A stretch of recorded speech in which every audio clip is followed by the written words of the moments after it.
یہی تمہاری آج کی ادائیگی ہے، یہی آج کے دن کی تمہاری نیکی ہے کہ میرے نبی کا دیدار کرو. یہ ہو گیا. اب آپ واپس آ رہے ہیں، ایک بڑی اہم بات بتانے لگا ہوں دنیاوی.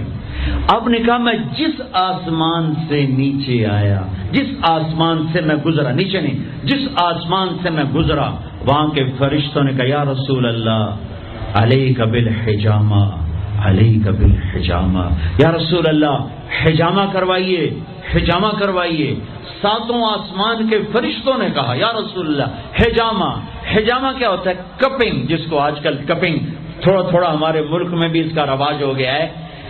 یہ جتنا ٹاکسن ہے یہ کھال کے نیچے باریک رگوں میں جمع ہوتا ہے، گندا خون.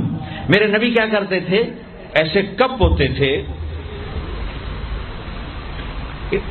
وہ تو چمڑے کے ہوتے تھے، تو اس میں ویکیوم پیدا کر کے اور اس کو یوں لگاتے تھے، پھر وہ وہاں جم جاتا تھا اور کھال ابھر آتی تھی.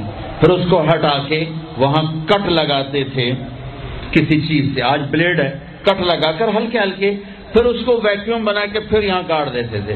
تو اس سے جتنا گندا زہریلا خون ہے وہ نکل کے اس کپ میں آ جاتا ہے، پھر اس کو پھینک دیا جاتا ہے. اس کو کہتے ہیں حجامہ. اور کمر کے سینٹر میں ایک پوائنٹ ہے جہاں حدیث میں آتا ہے 70 بیماریوں کا علاج یہاں کپ لگوانا ہے، 70 بیماریوں کا علاج یہاں کپ لگوانا ہے. یہ میرے نبی کے نے ہر آسمان میں فرشتوں سے سنا. ڈھونڈو، تلاش کرو. اب لاہور میں بھی یہ سلسلہ ہے. یہ تم ڈاکٹروں سے جان چھوٹ جائے گی اگر آپ نے میرے نبی والا طریقہ شروع کر دیا. حجامہ، غذا، سموسے پکوڑے نہ کھاؤ، دہی بھلے نہ کھاؤ، اور یہ ڈرنک نہ پیو، اور یہ روسٹ بروسٹ نہ کھاؤ، غذا سادہ رکھو، حجامہ کرواؤ. تمہیں اللہ بیماریوں سے نجات دے دے گا، تمہیں ڈاکٹروں سے نجات دے دے گا. میرے نبی کا طرز طعام، طرز خوراک، طرز علاج. آپ نے آخری سفر میں بھی کپنگ کروائی. آپ جب حج پہ جا رہے تھے تو آپ نے یہاں کپ لگوائے، یہاں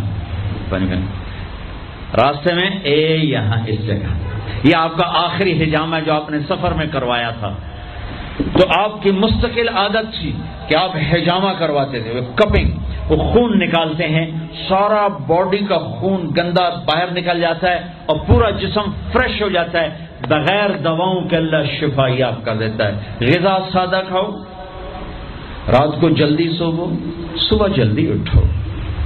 میں پوری دنیا پہ، ابھی افریقہ کے 8 ملک پسماندہ 5 بجے کے بعد بازار بند ہوتے ہیں. یہاں رات 9 بجے شاپنگ کے لیے نکلتے ہیں. میرے رب نے رات سونے کے لیے بنائی، دن کام کے لیے بنایا. اتنی نحوست ہے کہ 12 بجے تک بازار نہیں کھلتے، 11 بجے تک بازار نہیں کھلتے. میرے نبی نے فرمایا جعلت البرکۃ فی بکور امتی، میری امت کی صبح کے وقت میں برکت دی گئی ہے. میرے نبی نے فرمایا صبح کے وقت میں رزق تلاش کرو، صبح کے وقت میں اپنے رزق کی طلب سے غافل نہ ہو، سو نہ جاؤ. اب سارا تاجر صبح سوتا ہے، ساری منڈیاں، سارے بازار رات 11 بجے تک کھلے ہوئے ہیں، بچوں سے دور، بیویوں سے دور. رات 11 بجے دکانیں چھوڑتے ہیں، 12 بجے کھانا کھاتے ہیں. بچے یا سو چکے ہیں یا اپنے ٹی وی پر مشغول ہیں. یہ 12 بجے کھانا کھا کے ہی سوتا ہے. سارا کھانا پیٹ میں زہر بنتا ہے، پھر پیٹ پھول کے باہر. پھر جناب شیخ صاحب ٹرتے جا رہے ہیں، آپ سجے پاسے تھے، پیٹ کھبے پاسے. اور پھر ڈاکٹروں کی چاندی، کسی کو بلڈ پریشر، کسی کو شوگر، کسی کو ہارٹ، کسی کو کچھ. یہ سب فطرت کی زندگی کو چیلنج کرنے کا.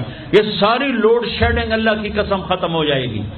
شام مغرب پہ بازار بند کرو، صبح اٹھو.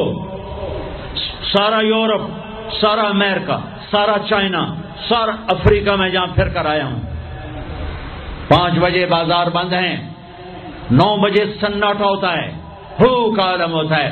تمہارے 9 بجے لبرٹی سے گزرا نہیں جاتا ہے. کیا ظلم و ستم ہے. نہ دین جانتے ہو نہ دنیا جانتے ہو، نہ تم دین کے واقف ہو نہ دنیا کے واقف ہو. دنیا سے بھی جاہل ہو، دین سے بھی جاہل ہو. دنیا کا بھی ظلم کر رہے ہو، دین کا بھی ظلم کر رہے ہو. لا ثمرۃ بعد العشاء، میرے نبی نے فرمایا عشاء کے بعد کوئی مجلس نہیں ہے، سو جاؤ. تہجد میں اٹھو، 12 بجے کے بعد جو آدمی سوتے ہیں ان کے جسم کی ریپیئر ہوتی نہیں ہے. جو دن میں سوتے ہیں ان کے جسم نیند مستری ہے، پلمبر ہے، آپ کے پوری باڈی کی ریپیئر کرتا ہے نیند کا نظام. لیکن جب آپ 12 بجے کے بعد سوتے ہیں یا فجر کے بعد سوتے ہیں وہ کام ہی نہیں کرتا. وہ کہتا میری چھٹی میں نہیں کرنا. جب آپ 10 بجے سو جاتے ہیں وہ پورا ایکٹیو ہو جاتا ہے، پورے جسم کو چست کر دیتا ہے. جب آپ صبح 4 بجے اٹھو، 5 بجے اٹھو تو آپ تازہ ہو گئے. رات کا جاگنا، دن کا سونا نحوست. آپ کی بجلیاں تباہ پہلے ہی تھوڑی ہے، اوپر ساری رات کے دکانیں، فنکشن. یہ تو اللہ حکومت کا بھلا کرے، یہاں کی حکومت کا، کہ 10 بجے کا انہوں نے ڈنڈا چلایا تو کچھ، ورنہ تو 10 بجے تو بارات کی تیاری ہو رہی ہوتی اور 1 بجے کھانا ہو رہا ہوتا تھا. جس امت کو اللہ نے وقت کی قدر سکھائی اسی امت نے وقت کو تباہ کر کے رکھ دیا.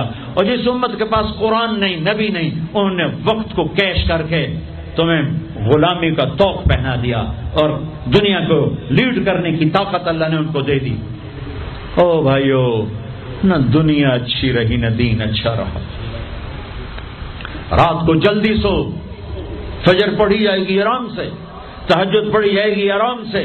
کچھ وقت اللہ کے قرآن کے ساتھ گزارو، کچھ اللہ کے نبی کی زندگی پڑھو، کچھ اللہ کے نبی کے فرمان پڑھو، نیک لوگوں کی ہسٹری پڑھو، اپنے اللہ کے محبوب بندوں کی تاریخ پڑھو، اولیاء کرام کی تاریخ پڑھو. اپنے ماں باپ کو عزت دو، شادی شدہ ہو بیوی کو عزت دو، بیوی خامد کو عزت دے، اولاد کو عزت دو، وہ عزت لوٹ کے تمہاری طرف آئے گی. یہ میرے نبی ایک پوری زندگی لے کر آئے، دنیا کا بھی بتایا، آخرت کا بھی بتایا، علاج بھی بتا گئے، کھانا بھی بتا گئے، زندگی بھی بتا گئے. اے میرے عزیزو، ایک خوبصورت زندگی ہے جس کو سیکھنے کی محنت ہو رہی ہے. یہ تبلیغ کا کام